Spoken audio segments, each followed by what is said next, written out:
लोग आग्रह करने आए आपके बीच में। आज आदरणीय रामप्रीत मंडल जी ने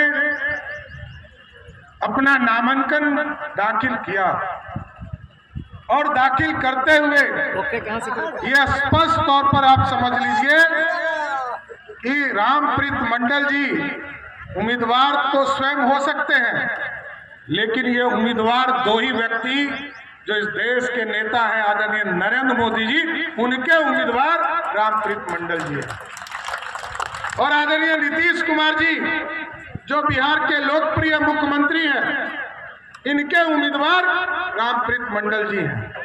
आदरणीय चिराग पासवान जी, जीतन राम मांझी जी और उपेंद्र कुशवाहा जी, ये सभी लोगों के भी उम्मीदवार रामप्रीत मंडल जी हैं। हम साथियों आपसे आग्रह करने आए हैं, ये विकसित भारत, सुंदर भारत और विकसित बिहार बनाना है और इसमें आपकी ताकत की जरूरत है। प्रधानमंत्री जी कहते हैं कि यह देश तभी बढ़ सकता है जब आपका आशीर्वाद मिले। आपके आशीर्वाद से यहाँ सांसद विधायक जीत कर जाए और हम सरकार बनाकर देश को विकसित बना सकते हैं। आज देश के प्रधानमंत्री जी ने कल घोषणा किया, ये जो मोदी की गारंटी है साथियों, उसका स्वरूप संकल्प के तौर पर है। 2019 में जब आपने इस बिहार में 40 की 39 सीट जिताने का काम किया था, तो 234 संकल्प को इस देश में यशस्वी प्रधानमंत्री जी ने आपके बीच में रखा था और 233 में 222 को हम पूरा कर चुके थे। सीए, ये जो नया कानून है जिससे बाहर में जो अल्पसंख्यक समुदाय, चाहे वो पाकिस्तान, बांग्लादेश, अफगानिस्तान में जो अल्पसंख्यक लोग थे, उनको भारत में लाकर उसको नागरिकता देना था। इसका मतलब है कि 234 में से 223 संकल्प को पूरा नरेंद्र मोदी की सरकार ने किया। इसका मतलब है कि 96% मार्क्स मोदी सरकार को मिला साथियों। ये है ताकत और आपने दिया है ताकत, क्योंकि दूसरे तरफ तो लोग ये हैं, वो सपना दिखाते हैं साथियों। 15 साल तक लालू प्रसाद जी का राज रहा बिहार। कांग्रेस पार्टी लगभग 55 वर्षों तक इस देश में सत्ता में भागीदार रही। आप याद कीजिए, कोई सपना नहीं देखता था। कांग्रेस पार्टी के ही प्रधानमंत्री कहते थे कि मैं 1 रुपया भेजता हूं, 15 पैसा ही मधुबनी पहुंचता है, झंझारपुर पहुंचता है। लेकिन आज देश के प्रधानमंत्री जी ने 350 योजना में ऐसी व्यवस्था खड़ा किया है कि प्रधानमंत्री जी यदि 100 रुपया भेजते हैं तो झंझारपुर लोकसभा में 100 रुपया पहुंचने का काम करता है।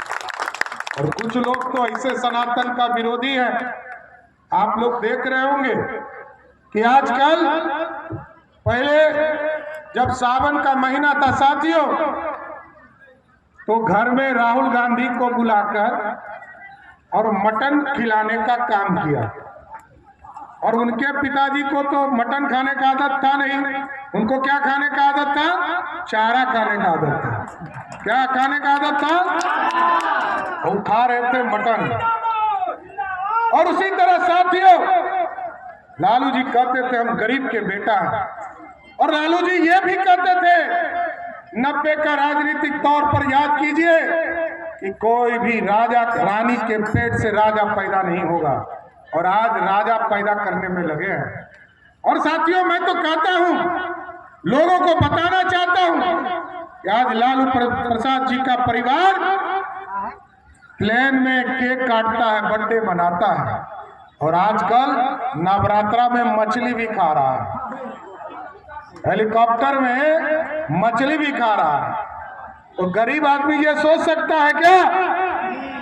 तो साथियों मैं ये कहना चाहता हूं कि ये लोग किसी को कुछ नहीं देने वाले हैं, और इसलिए नहीं देने वाले हैं, याद कीजिए हम लोग के साथ संजय झा जी मंत्री थे, रामप्रीत पासवान जी मंत्री थे, मदन सहनी जी अभी हम लोग मंत्री थे। 2022 में भी जातीय जनगणना हमने किया। 20 जून 2022 को जातीय सर्वे का काम हम लोगों ने शुरू किया और राजद वाले ने कहा कि हमने इसको शुरू करा दिया। और जातीय जनगणना का मतलब क्या है? जातीय सर्वे कराकर वो सिर्फ ये दिखाना चाहते हैं कि संख्या तो बता दिया, लेकिन वो ये नहीं बता रहे कि हिस्सेदारी कैसे मिलेगी। वो ये कह रहे हैं कि लालू प्रसाद जी के परिवार में यदि जन्मोगे तभी तुमको हिस्सा मिलेगा। पहले कहा मेरी पत्नी राबड़ी देवी को मुख्यमंत्री बनाओ, उनको मुख्यमंत्री बना दिया। फिर कहा मेरा बेटा क्रिकेट नहीं खेल पाया, ये पानी ढोता, इसको उप मुख्यमंत्री बनाओ, उसको बना दिया। फिर कहा मेरा दूसरा बेटा जो बड़ा बेटा है ये अपनी पत्नी को मारता है, अत्याचार करता है, इसको